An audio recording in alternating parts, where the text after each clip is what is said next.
Gold hub తాకట్టులో ఉన్న బంగారాన్ని విడిపించి కొనబడును. అదే రోజు ఆన్లైన్ ధరకు కొని డబ్బులు ఇవ్వబడును. నమస్తే, వెల్కమ్ టు మనం టీవీ. నేను మీ ప్రియాంకారావు. ఈ రోజు మనతో పాటు ప్రముఖ పొలిటికల్ అనలిస్ట్ అప్పసాని రాజేష్ గారు ఉన్నారు. వారితో మాట్లాడదాం. నమస్తే సార్. సార్, ఆనాడు శాసన మండలిని రద్దు చేయాలని జగన్మోహన్ రెడ్డి గారు ఖరాఖండిగా చెప్పారు. కానీ ఇప్పుడు అదే శాసన మండలిని అడ్డు పెట్టుకొని టీడీపీ పాస్ చేసే బిల్లుల్ని అడ్డుకోవాలి, టీడీపీ వేసే ప్రతి అడుగుకి అడ్డుపడాలి అని చెప్పేసి చూస్తున్నారు. అందులో ముఖ్యంగా మనం చూసుకోవాలనుకుంటే కనుక ల్యాండ్ టైటిలింగ్ యాక్ట్ ని రద్దు చేస్తున్నట్టు నిన్న సంతకం కూడా చేశారు చంద్రబాబు నాయుడు గారు. మరి ఈ నేపథ్యంలో శాసన మండలిలో దాన్ని అడ్డుకోవాలి అంటున్నారు. 40 మంది ఎమ్మెల్సీలు ఉన్న శాసన మండలిలో అంటే వైఎస్ఆర్సీపీకి ఇది సాధ్యం అవుతుందా? అసలు ఏంటి, ఆ రోజు ఏదైతే వద్దనుకున్నారో ఇప్పుడు అదే జగన్మోహన్ రెడ్డికి దిక్కైంది. ఎలా చూడాలి అసలు? అంటే శాసన మండలిలో వైసీపీకి సంఖ్యాబల పరంగా మెజార్టీ ఉంది, వాస్తవమే. ఇప్పటికిప్పుడు దాన్ని బ్రేక్ చేయగలగటం కూడా సాధ్యం కాదు సాంకేతికంగా. ఎందుకంటే కౌన్సిల్ పొజిషన్స్ అనేది ప్రతి 2 సంవత్సరాలకు ఒకసారి వేకెన్సీస్ వస్తూ ఉంటాయి. 6 సంవత్సరాల టెన్యూర్కి ఎంపిక జరుగుతుంది. ప్రతి 2 సంవత్సరాలకు ఒకసారి ఖాళీలు వస్తూ ఉంటాయి. కాబట్టి ఒక సర్టెన్ పీరియడ్ తర్వాత కానీ ఎన్డీఏ కూటమికి కౌన్సిల్లో మెజార్టీ తెచ్చుకోవడానికి ఆస్కారం లేదు. ఎందుకంటే ఇప్పుడు వైసీపీకి వచ్చిన 11 మంది శాసనసభ్యుల సంఖ్యాబలంతో వాళ్ళు ఎమ్మెల్యేల కోటా కానీ నామినేటెడ్ గవర్నర్ కోటాలో కానీ ఒక ఎమ్మెల్సీని కూడా భవిష్యత్తులో ఎన్నిక చేసుకోవడానికి కానీ ఎంపిక చేసుకోవడానికి కానీ ఆస్కారం లేదు. అయినా సరే ఎన్డీఏ కూటమి కౌన్సిల్లో సంఖ్యాబల పరంగా మెజార్టీ సాధించాలి అంటే కొంత టైం గడుస్తుంది. మరి ఈ లోపుగా ప్రభుత్వ పాలనా వ్యవహారాలని కౌన్సిల్ ద్వారా మేము అడ్డుకుంటాం, సజావుగా బిల్లులు పాస్ అవ్వనివ్వము అనే ఏకపక్ష వైఖరితో కనుక కౌన్సిల్ వ్యవహరించినప్పుడు అప్పుడు కౌన్సిల్కి లేని అధికారం ఒకటి శాసనసభకు ఉంది. ఇప్పుడు స్మూత్ సెయిలింగ్కి సహకరిస్తే ఓకే, సహకరించవు. ఇప్పుడు శాసనసభ పరంగా ఏదైనా ఒక తప్పుడు నిర్ణయం తీసుకుంటే ఆ నిర్ణయం గురించి చర్చించడానికి, తీర్మానం చేయడానికి కౌన్సిల్కి అధికారం ఉంది మెజార్టీ ప్రాతిపదిక మీద. కానీ అసలు డే టు డే అఫైర్స్నే ప్రతి బిల్లుని మేము అడ్డుకుంటాము అనే వైఖరి కనుక ప్రదర్శిస్తే ఇవాళ ప్రజల ఆగ్రహావేశాలకు గురైన ల్యాండ్ టైటిలింగ్ యాక్ట్ రద్దుని కౌన్సిల్ ద్వారా అడ్డుకునే ప్రయత్నం చేస్తాము అని అంటే ఇప్పటికే ప్రజలు వాళ్ళ ఆగ్రహాన్ని మీ మీద ప్రదర్శించున్నారు. మీకు ఎన్నికలలో ఓటమి కాదు, శిక్షకి గురై ఉన్నారు. మీరు 151 స్థానాల నుంచి 11 స్థానాలకు పరిమితం అయ్యారు అని అంటే అది ప్రజలు మిమ్మల్ని ఓడించలా, మిమ్మల్ని శిక్షించారు.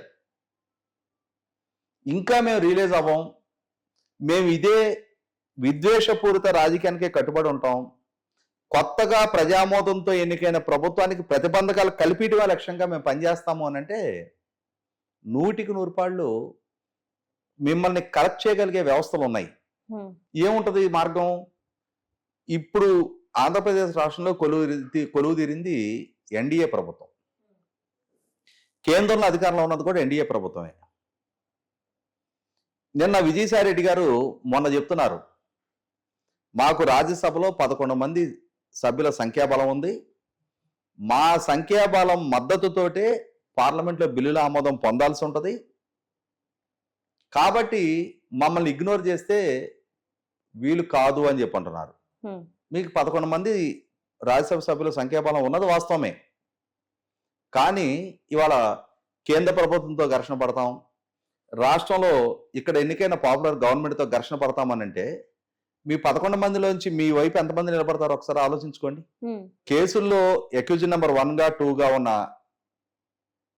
జగన్మోహన్ రెడ్డి గారితో పాటు సహపాఠిగా ఉన్న ఘనాపాటి విజయసాయి రెడ్డి గారు నిలబడాలి, లేదు అంటే చిన్నాన్న కాబట్టి వైవి సుబ్బారెడ్డి గారు నిలబడాలి. ఇంకెవరు వీళ్ళ వెనక నిలబడటానికి కూడా సిద్ధంగా ఉంటారు. ఆ రోజు పోలోమంటే అందరూ భారతీయ జనతా పార్టీకి మద్దతు తెలిపేయడానికి సిద్ధపడతారు. అంటే కోతిపుండి బ్రహ్మరాక్షస్ లాగా వీళ్ళే సమయంతో ఉండాల్సిన సందర్భంలో సమయం పాటించకుండా ఈ అత్యుత్సాహ ప్రదర్శన చేసి ఈ రకమైన పరిస్థితులు వీళ్ళే సృష్టించుకుంటారు. వాళ్ళ కౌన్సిల్లో నిన్న జగన్మోహన్ రెడ్డి గారు ప్రసంగిస్తూ ఉన్నారు కౌన్సిల్ సభ్యులతోటి. ఆయన ప్రసంగిస్తున్నాడు, అక్కడ కూర్చున్న వాళ్ళ ముఖ కవళికలు, హావభావాలు ఒకసారి గమనించండి. ఒక్కరు కూడా ఆయన ప్రసంగాన్ని ఆలకించట్లా, ఆమోదించట్లా. ఎందుకొచ్చిన ఈ బలవంతపు ఉపన్యాసం మాకు, ఉమ్, ఎప్పుడు లేచి వెళ్ళిపోదాం అన్న అభిప్రాయంలో కనిపిస్తా ఉన్నారు అక్కడ. ఎందుకంటే కళ్ళ ముందు ప్రజా తీర్పు కనిపిస్తుంది. ప్రజలలో ఆ పార్టీ పట్ల ఎంతటి విముఖత ఉంది అనేది వాళ్ళకి స్పష్టమవుతా ఉంది. వీళ్ళందరూ కూడా నిత్యం ప్రజలతో మమేకమై ఉండేవాళ్లే. జగన్మోహన్ రెడ్డి గారంటే ప్యాలెస్ కు పరిమితం అయి ఉంటాడు. ఆయన బయటకు వచ్చినప్పుడు బ్యారికేడ్లు, పరదాలు, పోలీస్ పహరాల మధ్య ఆయన పర్యటన చేస్తూ ఉంటాడు. కానీ నిత్యం ప్రజలతో మమేకమై ఉండేది నాయకులు. ఇవాళ ఆ నాయకులకి ప్రజల్లో తమ పట్ల ఎంతటి వ్యతిరేకత వ్యక్తమవుతుంది అనేది వాళ్ళకి స్పష్టంగా తెలుస్తుంది. ఆ తెలిసిన తీర్పు 4వ తారీఖు రోజు స్పష్టంగా కళ్ళ ముందు కనిపిస్తా ఉంది. అవును. ఇంకా అది ప్రజా తీర్పు కాదు, ఏదో ఈవీఎంలు ట్యాంపర్ జరిగింది అని ఇట్లాంటి కంటి తుడుపు ఉపన్యాసాలు ఇస్తే వినటానికి, ఆమోదించడానికి వాళ్ళు ఇప్పుడు జగన్మోహన్ రెడ్డి గారి చిటికినేలు పట్టుకొని అడుగులేస్తున్నాడు కాదు. జగన్మోహన్ రెడ్డి గారు చిటికినేలు పట్టుకొని అడుగులేసేనాడే రాజకీయాల్లో ఉన్న వాళ్ళు చాలా మంది ఉన్నారు. వాళ్ళల్లో ఉమారెడ్డి వెంకటేశ్వర గారు ఉన్నాడు. దశాబ్దాల రాజకీయ నేపథ్యం అయింది. 3 సార్లు పార్లమెంట్కి ఎన్నికయ్యారు. కేంద్ర మంత్రిగా పనిచేసిన అనుభవజ్ఞుడు ఆయన. ఇవాళ అటువంటి వాళ్ళందరినీ కూర్చోబెట్టి నాకు ఇంకా ఓపిక ఉంది, నేను ఇంకా పాదయాత్రలు చేయడానికి సిద్ధంగా ఉన్నా.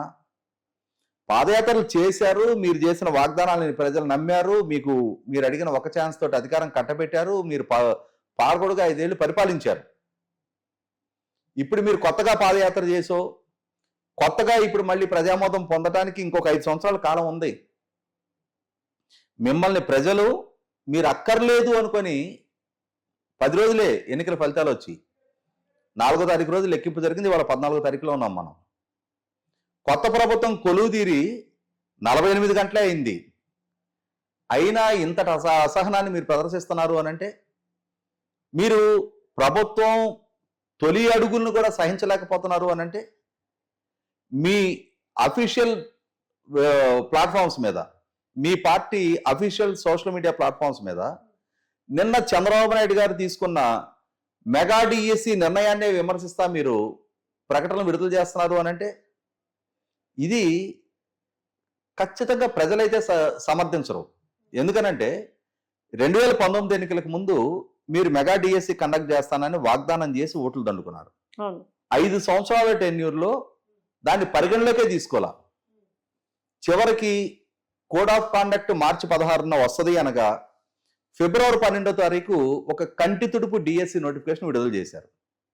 సాంకేతికంగా కోడ్ ఆఫ్ కాండక్ట్ అమల్లోకి వస్తే రాత పరీక్షలు చెల్లుబాటు కావు, ఈ నోటిఫికేషన్ అమలు జరగదని చెప్పని తెలుసుండి మీరు ఎన్నికలకు ముందు యువతను మభ్య పెట్టడానికి ఒక నోటిఫికేషన్ విడుదల చేశారు. వాస్తవంగా జరిగింది అదే కదా. మీరు ఆ నోటిఫికేషన్ అమలు చేయలేకపోయారు కదా. అమలు చేయలేని నోటిఫికేషన్ విడుదల చేసి ప్రజల్ని మభ్యపెట్టి వంచారు కదా. ఇది రుజువైంది కాబట్టి యువత మీ నుంచి దూరం జరిగారు కదా. ఒకనాడు ఏరి కోరి మిమ్మల్ని ఎన్నుకున్న యువత మీ నుంచి దూరం జరిగే పరిస్థితులు మీరు సృష్టించుకున్నారు. ఆ యువతలో ఏహభావం మీరు పెంచే విధంగా మీరు కారకులయ్యారు. మేము ఇప్పటికీ రిలీజ్గా మేము ఇదే వైఖరి ప్రదర్శిస్తాం, మా విధానాలు సమీక్షించుకోం, మా లోపాల గురించి మేము పునరాలోచన చెయ్యం, మాది ఆల్ ఈజ్ వెల్, మేము చాలా సక్రమైన మార్గంలో నడుస్తున్నాం, ఓడించడం మాత్రం ప్రజలు చేసిన తప్పు అని మీరు ప్రజల్ని నిందించడానికి, ప్రజల్ని బాధ్యులుగా చేయడానికి ప్రయత్నం చేస్తూ ఉన్నారు. ఇక్కడ 100కి 100 పాళ్ళు శాసన మండలి ద్వారా మీరు ప్రభుత్వానికి ప్రతిబంధకాలు కల్పించారే అనుకుందాం. కేంద్రంలో అధికారంలో ఉన్న ఎన్డీఏ ప్రభుత్వం మీరు పంపించిన శాసన మండలి రద్దు బిల్లు ఇప్పటికీ వాళ్ళ దగ్గర పెండింగ్లోనే ఉంది. ఒక్క క్షణం పట్టదు దాన్ని ఆమోదించేసి మీ శాసన మండలి ఉసురు తీసేయడానికి. మీకున్న 48 మంది సంఖ్యాబలాన్ని మరుసటి రోజుకి రాజకీయ నిరుద్యోగులుగా మార్చడానికి కొద్ది గంటల సమయం సరిపోద్ది. అయినా సరే మేము ఇదే విశృంఖలతను ప్రదర్శిస్తామని అంటారా? తమ రాజకీయ భవిష్యత్ అగమగోచరంగా మారుతుంది అనుకున్న రోజు ఈ 48 మందిలో ఎంతమంది మీ పక్కన నిలబడతారో ఆలోచించుకోండి. మీరు తీసుకుంటున్న అనాలోచిత, అవివేకపు, అవగాహన రాహిత్యపు నిర్ణయాల పర్యవసానం వాళ్ళ రాజకీయ భవిష్యత్తు మునిగిపోతుంది అనంటే, వాళ్లకున్న పదవులు కోల్పోయే ప్రమాదం తలెత్తుతుంది అనంటే వాళ్ళలో ఏ ఒక్కళ్ళు మీ అమ్మని నిలబడరు. ఆ రోజు పోయేది మీ పరువు ప్రతిష్టలో. మీ పార్టీలో మీరే సంక్షోభాన్ని సృష్టించుకుంటారు. అటు రాజ్యసభలోనూ సంక్షోభం సృష్టించుకుంటారు మీ విజయసాయిరెడ్డి వ్యవహార శైలి వల్ల, ఇటు కౌన్సిల్లో కూడా మీ పరువు ప్రతిష్టలు మీరే దిగజార్చుకుంటారు. ఓకే. మీ పార్టీలో సంక్షోభం తెచ్చుకుంటారా, అసలు శాసనమండలి లేకుండా చేసుకుంటారా అనేది మీ వ్యవహార శైలి మీద ఆధారపడి ఉంటుంది. అంతే తప్ప మీ దయాదాక్షిణ్యాల మీద ప్రభుత్వాలు నడవటం అనేది జరగదు. రియలైజ్ అయితే మీకే గౌరవప్రదంగా ఉంటుంది. కాదు అని అంటే ప్రభుత్వానికి ప్రజలిచ్చిన మార్గం ఉండనే ఉంది. Okay, right. Thank you so much.